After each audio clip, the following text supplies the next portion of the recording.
You're watching KPVI News at 10. News that works for you.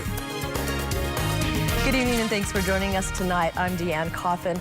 Our top story tonight, a Pocatello native has been released from a Venezuelan jail after a 2-year detainment, and President Donald Trump welcomed him back to the United States. Josh Holt was released this morning. Utah Senator Orrin Hatch's office confirmed the news in a statement this morning. Senator Hatch said in a statement that they've secured the release of Josh and his wife Tammy Holt, who arrived back in the U.S. tonight. President Donald Trump tweeted this morning about Holt's release. President Trump said the Utah man would be landing in Washington, D.C.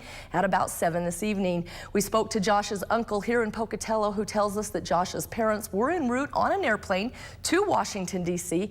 and have since arrived to meet their son Josh and his wife, who they have not seen in 2 years.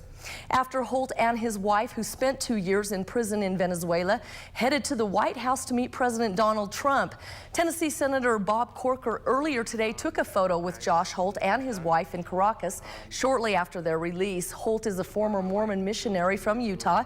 He went to Venezuela in 2016 to marry a woman he met online, but they were arrested on weapons charges. U.S. officials say the charges were made up.